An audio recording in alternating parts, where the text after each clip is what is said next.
Olá, muito boa tarde para você que está aí acompanhando a nossa programação nesta segunda-feira. Desde já, muito obrigada pela sua companhia e audiência. Pois é, o Câmara Notícias já está no ar aqui pela tela da TV e também lá no Facebook e no YouTube da TV Câmara. Então, fica com a gente aí, porque essa segunda-feira, olha só, está recheada de informação. Dá só uma olhadinha aí nos principais destaques que a gente separou para você. Segunda-feira é dia de reunião ordinária da Câmara de Campinas. Na pauta de hoje estão 6 projetos de lei. E toda a discussão e votação você acompanha aqui na tela da TV Câmara Campinas. Vereadores acompanham a entrega da ponte metálica no Jardim das Bandeiras sobre córrego Taubaté. A ação é uma parceria entre a cidade, o Exército Brasileiro e o governo do estado de São Paulo. Semana começando, a gente também te conta como fica o tempo. Será que vem mais chuva ou calor por aí? Tem ainda as notícias do esporte. Os times de Campinas fizeram bonito na rodada do final de semana. Pela Série A2 do Campeonato Paulista, a Ponte venceu o Lemense fora de casa. Já pela Série A1, o Guarani goleou a Inter de Limeira em Sorocaba. O Câmara Notícias já está no ar. E a gente já começa esta edição falando sobre os projetos que serão discutidos e votados na sessão ordinária de número 7 aqui da Câmara de Campinas. 6 projetos estão na pauta do dia. E entre os projetos previstos aí, então, para serem votados, está em análise final a proposta do vereador Luiz Cirilo, que cria o programa de combate à endocardite bacteriana nos hospitais e clínicas municipais aqui de Campinas. Lembrando, então, que a pauta completa está no site da Câmara e que a RO começa às 6 horas da tarde. E, claro, você acompanha tudo aqui com a gente, hein? E a gente agora vai conhecer também um pouquinho dos detalhes do projeto de lei proposto pela vereadora Mariana Conte. Olha só, esse PL dela, da parlamentar, cria o programa Escola Sem Fascismo, que pretende aí coibir apologia e discursos fascistas no ambiente escolar aqui da nossa cidade. A vereadora Mariana Conte apresentou um projeto de lei para instituir o programa Escola Sem Fascismo. Esse é um projeto que prevê a responsabilidade da Secretaria Municipal de Educação de formar, orientar, instruir os educadores, as equipes pedagógicas nas escolas municipais a identificar pessoas, estudantes ou mesmo os profissionais que porventura estejam manifestando posições que, digamos assim, que reivindiquem a ideologia nazifascista. Sua proposta dá uma resposta aos recentes atentados terroristas em escolas provocados por pessoas ligadas à ideologia nazifascista, como o de Montemor, e aos casos de ameaça, perseguição, discurso de ódio e apologia ao nazismo. A própria CPI antifascista que eu presidi aqui na casa, nós trabalhamos sobre o dado, existe um aumento de 270% no número de células de organizações fascistas no Brasil afora, existem células de organizações fascistas em Campinas, na região metropolitana de Campinas e, infelizmente, esses grupos elegeram a escola como um alvo de ataque. Então, nós temos visto o recrutamento de jovens via fóruns de internet, via redes sociais, que tem manifestado o consumo dessas ideias nazifascistas, que são ideias extremistas, que pregam o extermínio de setores sociais, então são ideias racistas, misóginas, transfóbicas, LGBTfóbicas, de preconceito, são discursos de ódio que infelizmente estão entrando de fora para dentro nas escolas por meio do recrutamento de jovens. No PL ficou determinado que o programa deve ser implementado em até 1 ano após a lei sancionada. Também ficou estabelecido que a programação do curso será montada em conjunto com o Conselho Municipal de Educação e o Conselho das Escolas Municipais.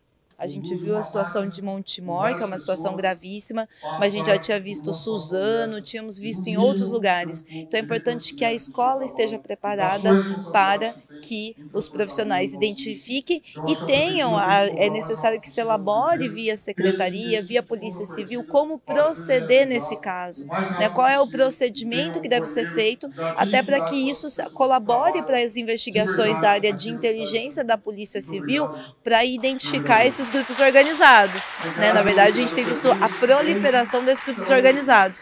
Foi exatamente a motivação que me levou a apresentar esse projeto, é exatamente para que a gente combata o discurso de ódio, o extremismo, essa extrema-direita, o nazifascismo dentro das escolas. No corpo do projeto ficou determinada a qualificação de professores, diretores, gestores e estudantes das escolas municipais e demais profissionais das instituições de ensino para atuarem na prevenção e no combate ao discurso de ódio e apologia ao nazismo, fascismo, neonazismo, neofascismo, integralismo e ideias similares identificados com a extrema-direita.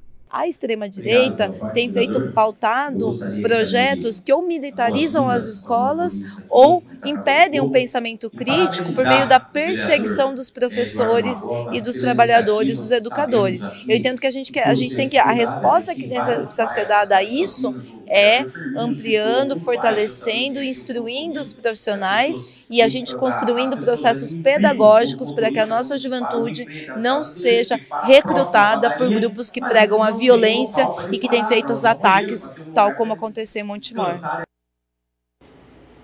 E preocupada com o número de jovens com gravidez indesejada que vem crescendo a cada dia, a vereadora Débora Palermo solicitou informações à Prefeitura por meio de requerimento sobre os programas de planejamento familiar. Então a gente vai entender agora quais são esses questionamentos na reportagem.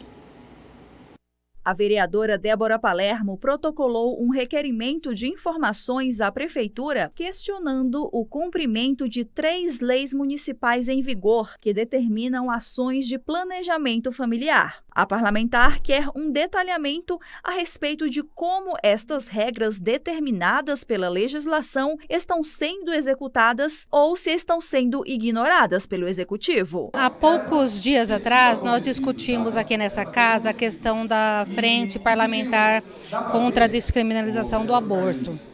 Mas o que eu acho importante é a gente estar discutindo o planejamento familiar.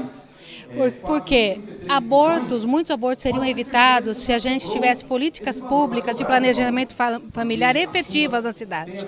Nós temos pelo menos 3 leis que dizem, que ditam políticas públicas, semana de conscientização, cursos, palestra para ensinar as meninas, as mulheres como evitar uma gravidez indesejada. No documento, a parlamentar questiona se a semana de conscientização de planejamento familiar, que é prevista em lei municipal, está sendo realizada e se as outras ações, serviços e programas relacionados ao assunto também estão acontecendo e em qual período. O que eu requeri neste ofício, saber se essas políticas públicas estão sendo efetivadas, estão sendo colocadas em práticas pelo município, porque eu não tenho visto essas políticas públicas em prática. Segundo ela, a quantidade de gravidez indesejada entre jovens vem aumentando e é necessário conscientizar as adolescentes. Surge a necessidade de orientar principalmente as adolescentes, nós temos à disposição tantos métodos contraceptivos à disposição da população, mas não adianta se nós não conscientizarmos sobre como se evita uma gravidez, sobre como você faz um planejamento familiar, a importância de você estar discutindo isso com o seu companheiro, com o seu parceiro. Então, essas políticas públicas são urgentes na nossa cidade. Pois é, e quem mora em Campinas viu que a chuva castigou bastante a cidade, não é mesmo? Árvores caíram, pontes foram levadas pelas águas, incluindo uma que fica no Jardim das Bandeiras. Lá até um carro foi arrastado no córrego Taubaté. Por alguns dias, a população dessa região não tinha como ir de um bairro para o outro. Mas depois, olha só, de um trabalho em parceria, foi feita uma ponte temporária que foi entregue neste final de semana. Eu fui até lá para ver e agora eu te conto como que ficou. Uma ponte feita em tempo recorde. A nossa equipe de engenharia, ela montou a parte da estrutura metálica da ponte em 10 dias, mas a prefeitura também ela trabalhou antes e depois na preparação das margens, preparação aqui do acesso, ou seja, foi um trabalho em equipe, uma parceria das duas instituições, né? Exército Brasileiro, Prefeitura Municipal de Campinas. Quantos homens se dedicaram a esse momento aqui, a essas obras? Então, a equipe de engenharia, a equipe de apoio, em torno de 60 militares ao longo desses 10 dias de montagem e lançamento aqui da ponte. Sempre assim, esse trabalho em conjunto e agora vai fazer toda a diferença para essa população local. Então o Exército ele sempre participa, né, em apoio assim, às ações de defesa civil, seja no âmbito municipal ou estadual. Nós temos um caso agora na região de São Sebastião, litoral norte, que temos tropas nossas também sendo empregadas, né, no Comando Militar do Sudeste, lá em apoio àquela população, com meios militares também, assim como ocorreu aqui em Campinas, fruto dessas chuvas intensas do final de janeiro, né?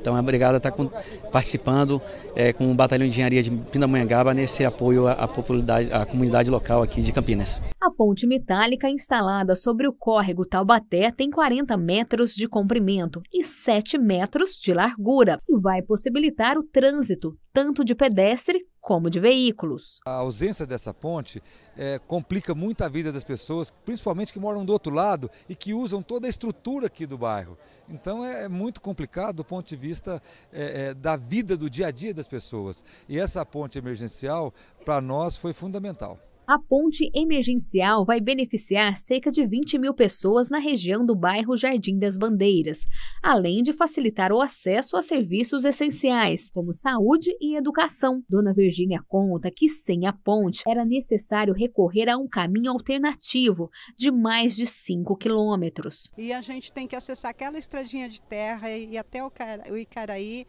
para acessar Lix da Cunha, para chegar na Anhanguera. Estava bem complicado para todo mundo. E agora ver essa ponte aí novinha, pronta para ser utilizada? Nossa, é uma bênção. Graças a Deus. A gente agradece muito todos. A ponte foi levada pelas fortes chuvas.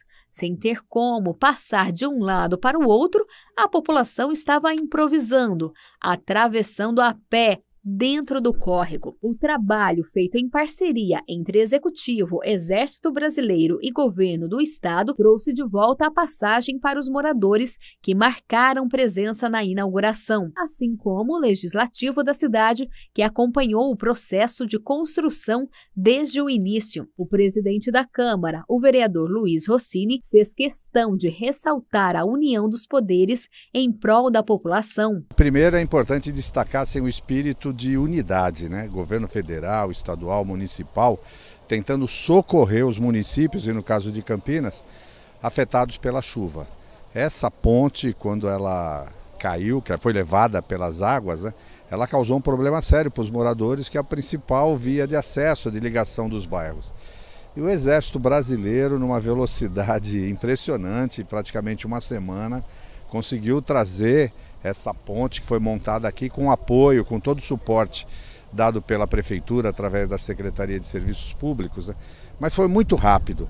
E quando a gente olha, inclusive, o local, a gente percebe que a engenharia transforma, né, a realidade das regiões, dos locais, e ajuda a melhorar a qualidade de vida das pessoas. Nesse momento, o que mais importa, obviamente, é garantir a segurança, porque essa obra dá para ver pela estrutura que ela é realmente segura, e permitir que as pessoas possam transitar, viver as suas vidas, né? Ir para o trabalho, para o lazer, para a escola, para as compras, né? Desde o dia da tragédia, no dia que caiu aquele veículo e foi até outra ponte na região do Jardim São José, começou todas aquelas tragédias, casas foram inundadas, a ponte foi levada pela enxurrada da chuva. Então essa parte aqui do córrego Taubaté foi muito atingido pelas altas chuvas e agora é um dia de muita alegria, um dia de festa. A população satisfeita, né? Principalmente na celeridade que a equipe do Exército, das nossas Forças Armadas, junto com a Prefeitura de Campinas, proporcionou. A gente fica muito impressionado com essa agilidade e o quanto foi uma resposta rápida do poder público em parceria com as Forças Armadas. O pessoal do outro lado da ponte usa o posto de saúde, então vai ajudar muito, inclusive, as pessoas que têm problema de doença urgente, então não vai precisar dar a volta na pista. Mas eu acho que é importante ressaltar a parceria que foi feita, né, com o Exército, o Executivo, os secretários que estão aqui. Eu acho que isso demonstra a união que tem que ter, né, os poderes, né, independente de qualquer poder, se é o Executivo, se é o Legislativo, se é o Judiciário, se é o Exército, se é a União, né, e isso é que é importante, porque isso dá resultado. Está aí uma ponte feita, né, rápida, né, para a população de Campinas poder se locomover de um lado para o outro. Juscelino da Barbarense, Débora Palermo e Permínio Monteiro também estiveram presentes na cerimônia de entrega. O vai e vem de pessoas foi grande e a alegria esteve presente neste momento. Agora pessoas e carros já podem se locomover sem medo.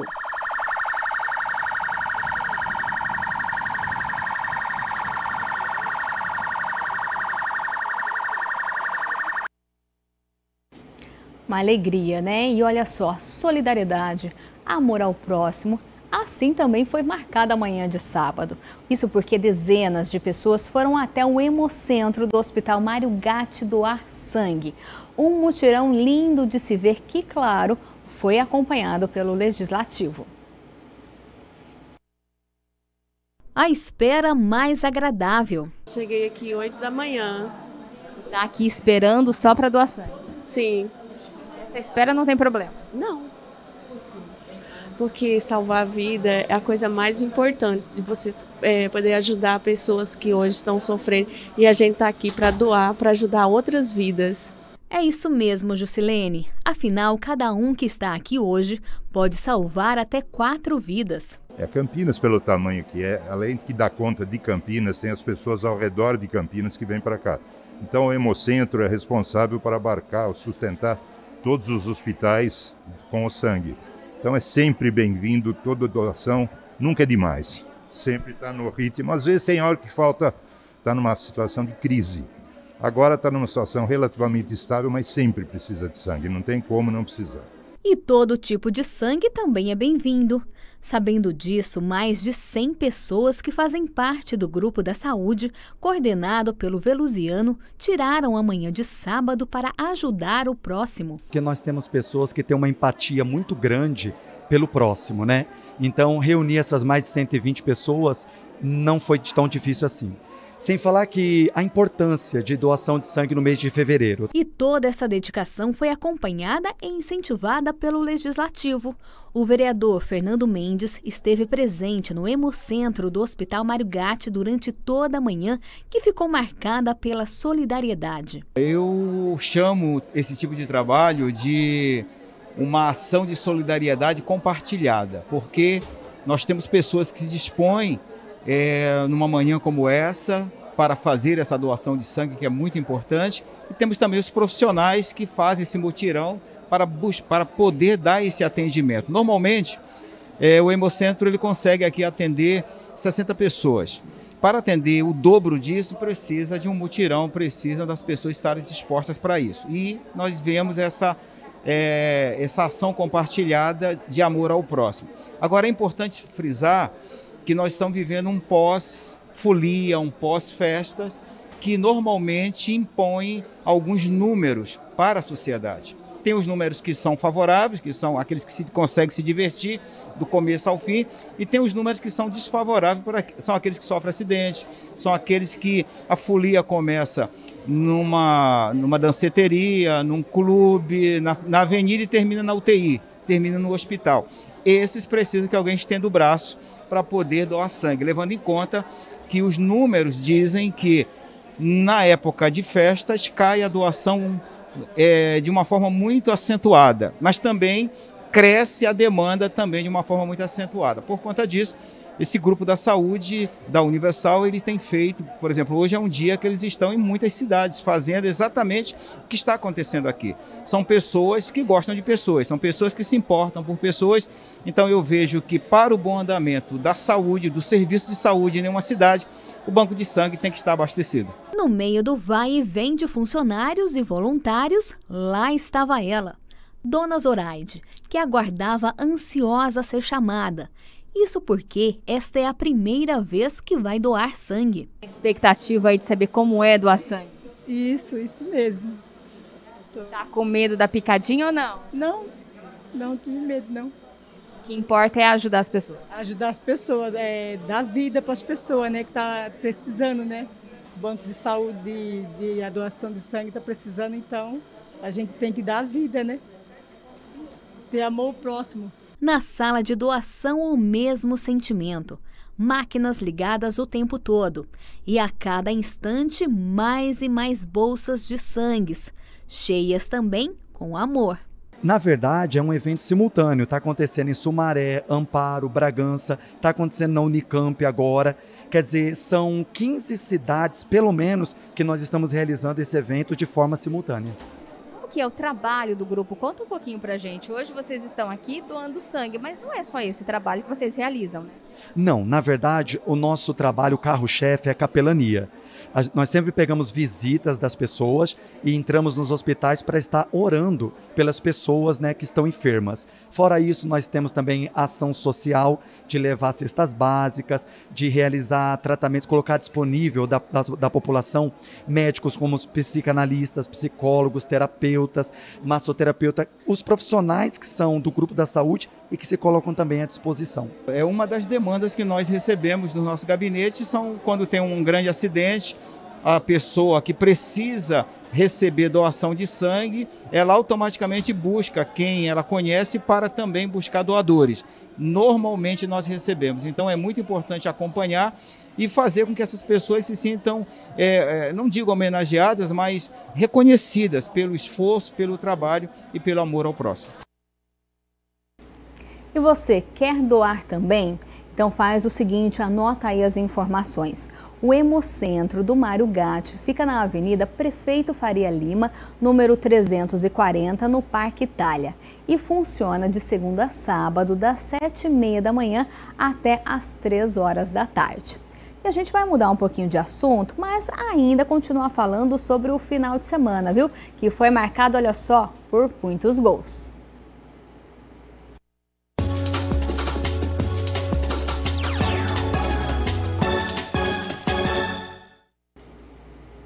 A Ponte Preta venceu o Lemense fora de casa e disparou na liderança da Série A2. Dá só uma olhada. A Ponte Preta venceu fora de casa o Lemense por 2-0 e disparou na liderança da Série A2 do Campeonato Paulista. Eliel meteu a cabeça na bola e abriu o placar ainda no primeiro tempo. E Maurício, esperto na jogada após vacilo da zaga, bateu na saída do goleiro, ampliou já na segunda etapa. E no fim, Lemense 0, Ponte Preta em ótima fase 2. E o Guarani goleou a Inter de Limeira por 5-0 em Sorocaba e assim garantiu a permanência no Paulistão.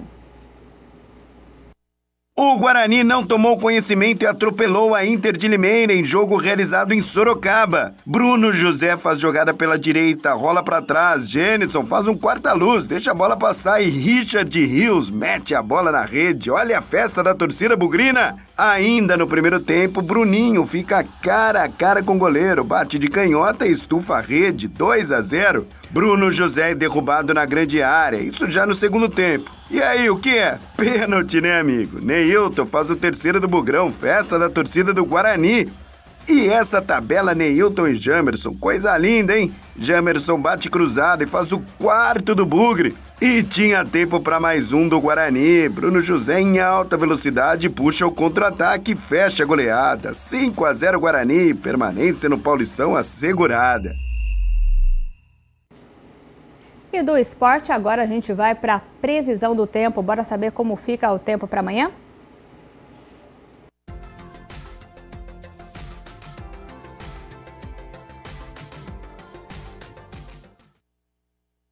E hoje o dia amanheceu bem quente, né? E a temperatura está subindo no decorrer do dia. E nessa terça-feira, olha só, quase nada deve mudar. Dá só uma olhada. O dia começa quente amanhã. O sol aparece já nas primeiras horas do dia com temperatura por volta de 21 graus. E conforme as horas passam, o calor fica mais intenso e a máxima pode chegar a 28 graus. E antes de encerrar o Câmara Notícia de hoje, eu quero que você dê uma olhadinha nesta reportagem da Dalila Pereira e do Marco Aurélio Azevedo. Eles foram até a Biblioteca Municipal conhecer uma parte um pouco que até então é pouco conhecida, viu? Mas de muita importância. Você sabia que a Biblioteca Municipal Ernesto Manuel oferece um setor especial com mais de 1000 publicações em braille, é isso mesmo, e que pode ser acessado por toda a população? Se não sabe, então olha só como funciona. Você sabia que a Biblioteca Pública Municipal Professor Ernesto Manuel Zinck, de Campinas, possui um setor com diversas publicações em braille? O responsável, Edson Galdino, afirma que o acervo é excelente e importantíssimo para quem tem deficiência visual. Nós temos aqui um acervo, né, que é o nosso carro-chefe, é o acervo de livros em braille. Ele é composto de cerca de 2.000 títulos. E nesse acervo nós temos diversas áreas da leitura, né? Nós temos a literatura brasileira, a literatura estrangeira, temos livros didáticos, temos filosofia, religião, direito, enfim, várias temáticas, né, da parte de leitura para que a gente possa atender os mais diversos públicos aqui da nossa cidade. O espaço também dispõe de outras ferramentas de inclusão para dar mais opções de acesso ao público. Além do livro braille, nós temos o livro falado, que são livros gravados em CD ou em unidades móveis como pendrives, né? E esses livros também eles são semelhantes ao que a gente tem em braille, diversos assuntos, né? Diversos temas. E também temos outros serviços como linha braille. Temos um serviço de ampliação de textos para pessoas que têm baixa visão e temos os computadores com acessibilidade, que são computadores com sistema de voz, onde as pessoas podem consultar a internet, ler e-mails, né? Enfim, fazer todos os serviços que o computador oferece. Temos também o scanner, que possibilita a pessoa pegar um livro em tinta ou um texto em tinta e transformá-lo em voz ou até mesmo em braille. O horário de funcionamento é de 9 da manhã às 5 da tarde, de segunda a sexta. É possível fazer um cadastro e até mesmo pegar livros emprestados. O funcionamento do nosso setor é semelhante ao da biblioteca comum, né? Nós fazemos um cadastro. A nossa prioridade sempre é trabalhar com a pessoa com deficiência visual.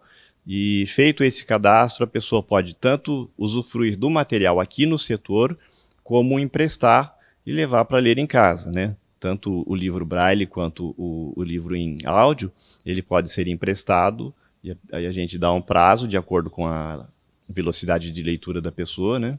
Ela leva, lê, devolve, vem buscar mais volumes, né? É assim que funciona.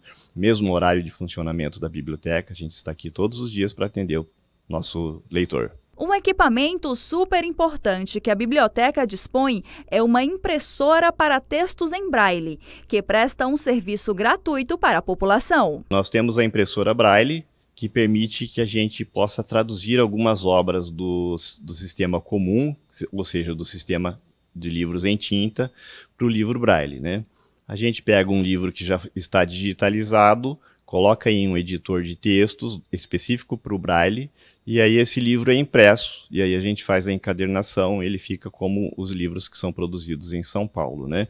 Além da impressão do livro braille, nós também imprimimos apostilas para quem está na escola, tipo a pessoa está na faculdade e ela precisa de uma apostila para o curso que ela está fazendo, ela traz o texto aqui para mim ou manda por e-mail e a gente passa em braille, e em poucos dias ela está com o texto para poder estudar. Segundo Edson, a produção de livros em braille no Brasil é muito pequena, por isso a necessidade de uma produção local. Com a impressora, o acervo da biblioteca vem crescendo. O movimento do setor é razoável e com público fiel. E por conta disso, Edson deixou um recado. Além do material braille, a gente também aqui funciona como um ponto de encontro. Às vezes o usuário vem para conversar, né, vem para trocar experiências sobre tecnologia. A gente orienta também nessa questão de acessibilidade com computadores, com celulares, né? E além disso, fica o convite, né? Porque a gente está sempre aqui à disposição, quem quiser conhecer, né? Mesmo pessoas que não têm deficiência, quiserem conhecer o espaço, a gente está aqui à disposição de todos.